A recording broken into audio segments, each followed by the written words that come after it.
The Adventures of Ozzie and Harriet, starring the entire Nelson family. Here is Ozzie, who plays the part of Ozzie Nelson, and of course his lovely wife Harriet as Harriet Nelson. The older of the Nelson boys, David, appears as David Nelson, and his younger brother, the irrepressible Ricky, played by Ricky Nelson. The Nelsons' next-door neighbor, Thorny, is played by Don DeFore. What do you mean you're not going, David? What does it sound like I mean? Sounds like you mean you're not going. Okay, then what's your question? What do you mean you're not going, David? I tell you, I'm not going. Okay. And that's final. Okay. That's the way you feel. I'll give you one more chance. That's a lot, but I'm not going. I happen to have other obligations. Big words. I promised to help a couple of friends of mine. What about me? I'm your brother, you know. Don't get maudlin. I suppose you think I don't know what that means. Okay, what does it mean? Just for that, you can look it up yourself. I promised to help a couple of friends of mine. Guy can have a couple of friends in this world, can't he? Oh, yeah? If it wasn't for me, you'd be an only child. Hi, Pop. Ricky's getting a little hot under the collar here. We're going to go to the movies this afternoon. Well, that's fine. Yeah, but now David's giving me some song and dance about not being able to go. Oh, what's the matter, Dave? Well, for one thing, I don't have enough money. Well, what happened to your allowance? Did you spend all of it? Not exactly. I loaned it to this guy at school. If you wanted to give it away, you should have told me. I didn't give it away. It was a loan. What'd you do, lend it to some pal of yours? Not especially, Pop. Just one of the guys in the class. Well, gee, that's a shame. Now you don't have any money to go to the movies with, do you? No, sir. Well, I tell you what I'll do. I think I can make a little exception and give you an advance on your allowance. How much do you need? Never mind, Pop. That's okay. No, don't worry about it. You can pay me back. Honest, Pop, I don't want it. What's the matter with you, David? You got rocks in your head? You let David handle his own financial affairs. I sure wouldn't let him handle mine, boy. Well, are you sure you don't want this money, Dave? No, thanks, Pop. Honest. I can't go to the movies anyway. Well, why not? I have to make some drawings for a friend of mine in science class. This guy has more friends. Well, look, Dave, the movies don't start until this afternoon. Why don't you do the drawings this morning? I don't think I can finish in time, Pop. It's an awful lot of work. Gee, this is a shame. Why can't this boy do his own homework? Because this boy happens to be a girl. He is not. Not unless you call the captain of last year's football team a girl. Not to his face, I wouldn't. It's awful nice of you to do these things for people, but gee, it's a shame to have you miss out on the movies on account of it. Well, that's okay, Pop. I don't mind. It's going to be a neat picture, too, boy. Well, I better get upstairs and get going on this stuff. Well, if you change your mind, let me know, Dave. Thanks, Pop. Do you know where your mother is, Rick? She's out in the kitchen. Oh. Are you sure? Yeah, but the table's all cleaned up and the dishes are in the dishwasher. Oh. Gee, that's a shame. Well, I think I want to see her about something anyway. Harriet! I'm in here. Oh, there you are. I've been looking all over for you. Yeah, the dishes are all finished, thank you. Oh, that's too bad. Oh, you needn't look so unhappy about it. There's nothing to it anymore. No, I'm not exactly unhappy. To tell you the truth, I am a little concerned about David, though. He hasn't done anything wrong, has he? Oh, no, nothing like that. It's just that, well, I think he's being taken advantage of. Oh, I know what you mean. That Ricky can be a fast talker, but David knows how to handle it. No, it isn't Ricky. Oh, who is it then? Well, I know the boys aren't doing it intentionally, but David just doesn't know how to say no to people. What are you talking about? Oh, it's one thing after another. Now, you take this morning, for instance. He has no money because he loaned one of his friends his entire allowance. He can't go to the movies because he promised some other kid he'd do his homework for him. Well, that sounds very nice to me. Personally, I think the whole world could stand a little more friendliness and generosity these days. Well, so do I, and I'm glad David's that kind of a boy. The point I'm trying to make is, that generosity, like everything else, has its limitations. He's got to learn to use a little judgment and common sense. I want him to be generous, too. But I don't want him to be a doormat and have people walk all over him. Oh, dear, I hardly think it's that serious. Besides, maybe he likes doing things for his friends like this. You know, everybody likes to be well-liked. Mom? Yes, dear? You know where my Elsker jacket is? Yes, it's right here on the chair. Oh, yeah, thanks. You going out? Just for a couple of minutes. I'll be right back. Say, Dave. Yes, sir? Could I have a little talk with you, son? Oh, sure, Pop. Go ahead, I'll walk you to the door. I don't quite how to begin this, Dave. Have I done something wrong? Oh, no. At least not to anybody but yourself. It's just what we were talking about before. See, it's a wonderful thing to do nice things for people, but you can overdo that the same as anything else. Yeah, I know what you mean, Pop. See, lots of times people ask you to do things for them and you may not want to. In fact, you may feel it's an imposition, but yet you just don't know how to say no. Yeah, but sometimes it's pretty difficult. Well, sure it is, but you've just got to do it, son, or else people will be taking over your whole life for you. Now, you take this afternoon, for instance. I know you want to go to the movies, yet you've got to stay home because you've promised to do this other boy's homework for him. Well, what could I do, Pop? He asked me, and he's a friend of mine. Well, you just could have said very politely, I'm sorry, but I have other plans. You could have been very courteous, but still be firm. See, you've just got to learn to say no. I guess you're right, Pop. You try and remember that next time, will you, son? It's nice to be considerate of other people, but you've got to think of yourself, too. Here, Pop, why don't you take this apple? Well, no, I have an apple here. Well, mine's so much bigger than yours. Yeah, but that's yours. You keep it, Dave. Okay, Pop. Well, I'll see you later. I have to go down to the store and get some special drawing paper. So long, Pop. So long, Dave. Hey,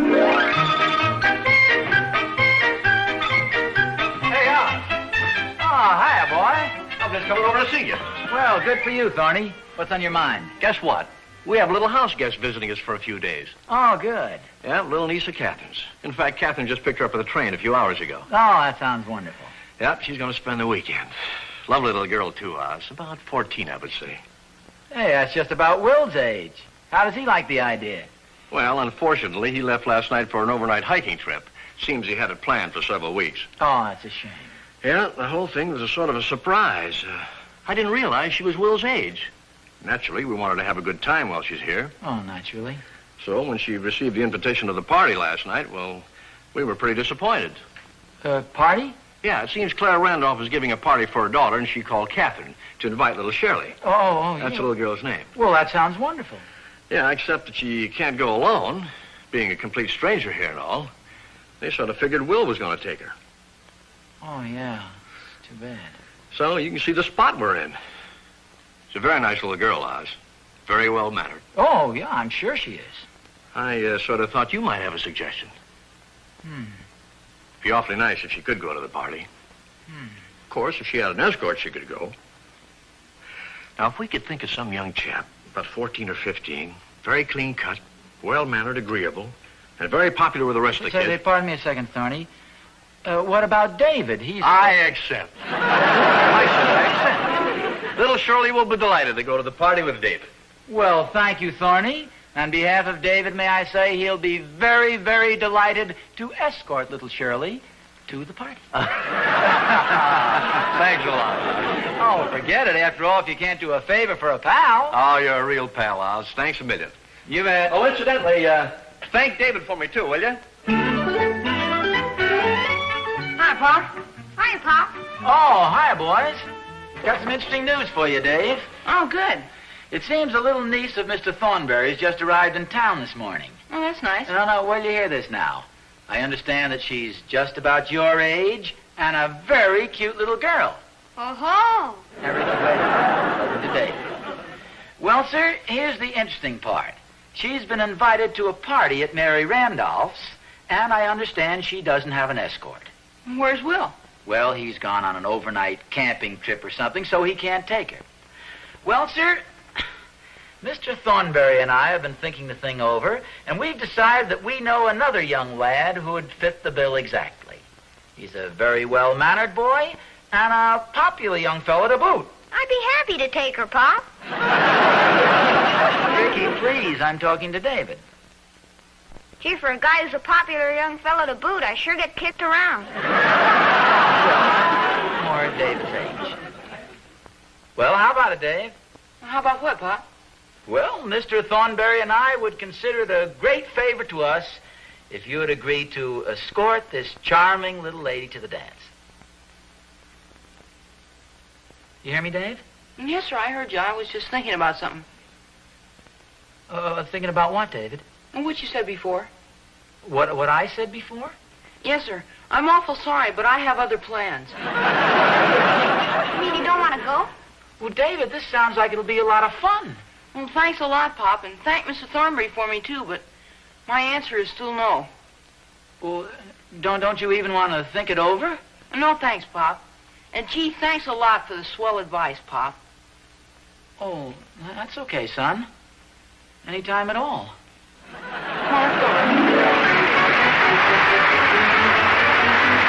Hiya, David, old pal, old buddy.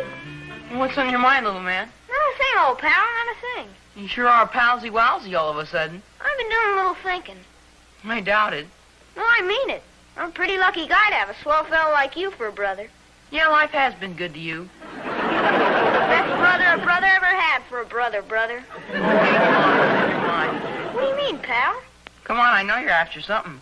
How do you like that? Guy tried to be nice, and right away you think he's got an inferior motive. You're just being nice, huh? What else? I like you, David. Thanks, I think you're cute, too. Sure am glad you aren't a girl.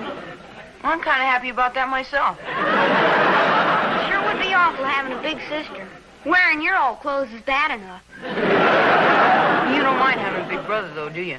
No, sir, boy. Especially a real smart guy like you. You think I'm a pretty smart guy, huh? Yes, sir. Do you think I'll ever be as smart as you, David? I doubt it. Hey, I thought you were going to the movies. Yeah, I was. You better get going, then. I think I'll stay home with you. What's the matter? Did you spend all your money? No, I got all my money right here. Well, why aren't you going, then? I like you, David. I like you, too. You know what I always say? I always say good old David is the salt of the earth, boy. Is that really what you always say? And then I always say good old David is the smartest guy in town. No kidding? And then I always say You're a pretty gabby little guy, aren't you? And then I always say when it comes to fixing things, boy, that David is terrific. Fixing what sort of things? Oh, little things. Like a flat tire on my bike. Will you fix it for me? Ricky, my boy, I've got news for you. Come on, David. If you don't fix it, I can't go to the movies. Big news. Oh, come on. Good old days, Fix-It Shop Finance Company and Escort Service has gone out of business.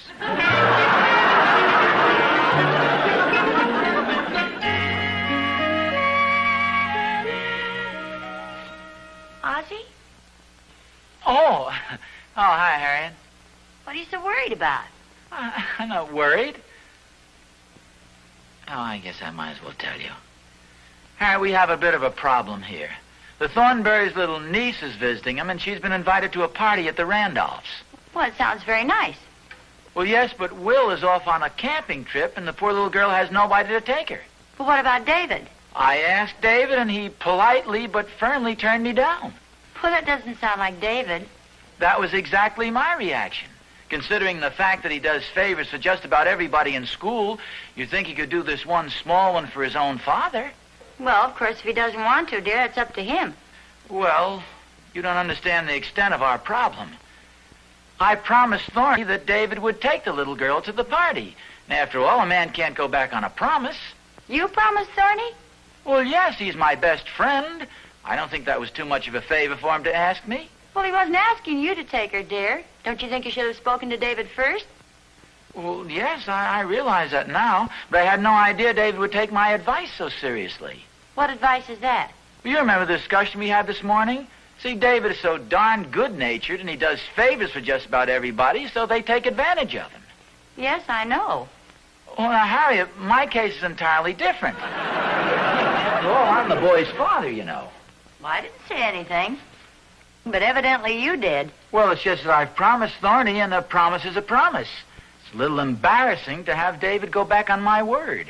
Why don't you just tell Thorny what happened? You made a date for David without asking David first, and David turned it down. Well, that'd make me look pretty silly, wouldn't it? I'm sure there's some way of explaining exactly what happened without exactly explaining what happened. There, you work it out any way you want to. Whatever you do, though, you better do it now so they'll have time to find somebody else. I think I'll go out and see if I can find David and make just one more pitch to see if he won't do this as a special favor to me. Oh, would you mind seeing who that is at the back door, Harriet? Well, you're kidding. You know very well it's Thorny. Oh. Come on in, Thorny. Well, look, why don't you see what Thorny wants, and I think I'll go outside and see if I can find David. No, you better let me go see if I can find David. Hi, Harriet. Hi, Oz. Hi, Thorny. Hiya, Thorny. Boy, excitement is sure running at a fever pitch at our place today. Well, I know you boys have a lot to talk about, so if you'll excuse me, please. Harriet? Boy, you ought to see little Shirley. Thorny. She's so excited she can hardly wait. I've never seen a kid so happy in all my life. Pretty happy, huh? Oh, delirious. Well, you'd think this is the first dinner party she was ever invited to. Come to think of it, I think it is. Where's David? Getting dressed, I suppose? Well, I really don't know where he is, Thorny. Little Shirley can hardly wait to meet him. Why, she's even been thinking of excuses to go out in the backyard, hoping to get a glimpse of him. I'm pretty worried about something, Thorny. David isn't much of a dancer, you know. Well, so what? I don't imagine any of the kids are. Well, and then there's another thing. Maybe David isn't her type. Oh, of course he's her type. He's a boy, isn't he? Well, it's just that maybe she might prefer somebody like the little Peterson boy. Now, he's been going to dancing school and all. Oh, no, she wouldn't care for him at all. You see, it's just the idea that David isn't much of a social type boy. He's a wonderful kid and all that, but he's not what you'd call a party man. Say, wait a minute. How about little Georgie Dunkel? Well, George is on the overnight trip with Will. See, I just got an idea. He's a lot younger than she is, and she's about a foot taller than he, but that Ricky always gives the girls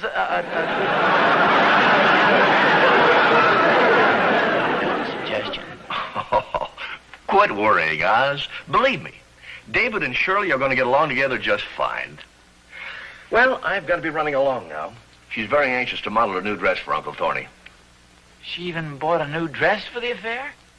Oh, certainly. This is the biggest thing in her young life. Just tell Prince Charming that the pumpkin coach will arrive for him at 6 o'clock sharp. Well, I'll see you later, Oz.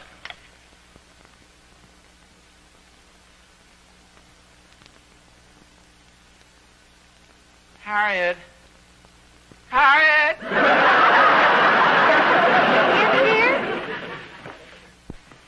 Oh, Harry, this is terrible. Was Thorny pretty upset when you told him?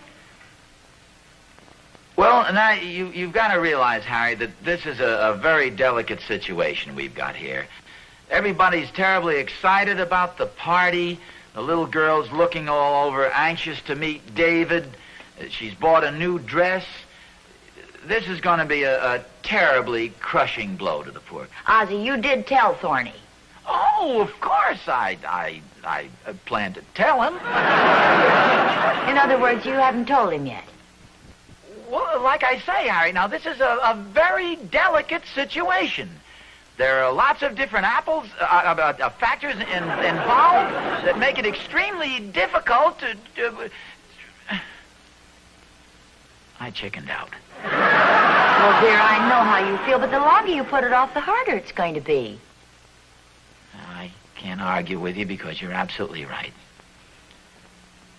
The only thing I can do is just face the music and call Thorny and tell him exactly what happened. Good for you. May I have the phone, please?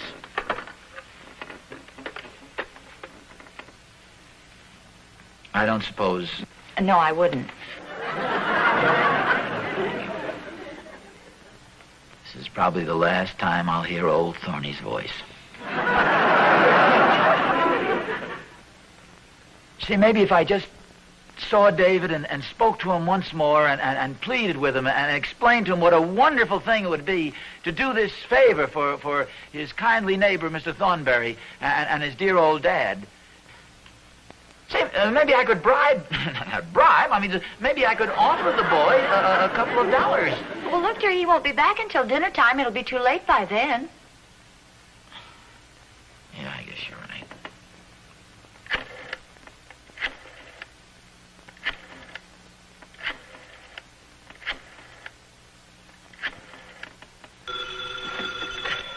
Hello? Hello, Thorny. This is Oz. Hi, Oz. What's up? Something as, Hi, Mom. Hi, Pop. Oh, David, where have you been? Out back by the garage. Well, sit down, son. I want to have a talk with you. Harriet, will you go get my wallet? It's up on the dresser. Speak up, Oz. I can't hear Well, what you're Dave, saying. remember this morning when I had that little talk with you and I explained that sometimes generosity and doing nice things for people can be overdone? Yes, sir. Well, Where are in you? my anxiety Yeah. not to have people take advantage of you, I think I perhaps made my point a little too strong. Gee, I'm glad to hear you say that, Pa, because I really enjoy doing favors for people. Oh, it's wonderful, son, because I'd like to request that you do a little favor for Mr. Thornberry and me. Hey, Oz. Pa, can you hear voices? Ring. Well, yes. Operator. Oh, for goodness sakes, pardon me. Yes, Thorny, here I am. Well, you had me worried, Oz. What happened? Well, it's nothing important, Thorny. What'd you call up about? Well, I just wanted to say hello. Well, goodbye, Thorny. Was that Mr. Thornberry, Pa? Yes, it was, David. Does he still want me to take his niece to the party? Well, yes, he does. Because I'd be happy to take her. Oh, that's wonderful, David. I'm sure Mr. Thornberry appreciates it, and I do, too. Well, heck, I'm glad to do it, Pa. Well, that's a fine attitude to take, son. What time am I supposed to pick Shirley up? Mr. Thornberry's going to stop by here about 6 o'clock. David, how did you know her name was Shirley? How did I know her name? Well, she was over in the Thornberry's backyard. Well, yes, but how did you know her name? Oh, that. Well, I was in our backyard, you see, and I saw this girl over in the Thornberry's backyard, and then I remembered that Will Thornberry had a pair of my old tennis shoes in his garage. So you went over to the Thornberry's backyard. Yes, sir. That's where their garage is. Also where Shirley was. Oh, and I suppose you and Shirley talked for a few minutes? Well, kind of. And she said to me, "You must be David Nelson." Which I was. And we started talking, and... Well, anyway, I'd be happy to take her. In fact, I'd be crazy if I didn't. I take it then she's a rather cute little girl? I'll say she is. I think I'm beginning to understand this change of heart and neighborly spirit. I sure am glad I was out by the garage fixing Ricky's tire. Otherwise, I might not have seen her. Well, I'm glad it worked out well. Well, I wanted to tell you about it myself. I didn't want Ricky coming in here blabbing it to you. Yeah, we understand. David, hadn't you better start getting ready now? Okay, I'll be right back. Well, David, where are you going? You've got to get dressed. Oh, I will. First, I better let Ricky out of the garage.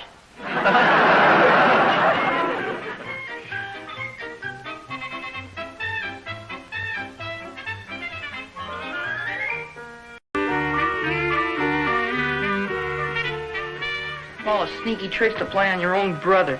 What's the matter, dear? It's that Ricky, Mom. We got to do something about him. He's getting to be a real wise guy. In what way? I had a pretty good time at the party last night. I was feeling fine today. So Ricky asked me if he could borrow some money to go to the show. And you let him have the money? Yeah. And then he was worried about who would do his homework if he went to the show. Oh, so you did his homework. Yeah. Then he wanted to borrow my bike to get to the show. And you let him take the bike? Yeah. All the sneaky tricks. Borrows my bike, takes my money. Well, dear, you told him he could take the bike and the money. Yeah, but I didn't tell him he could take Shirley, too.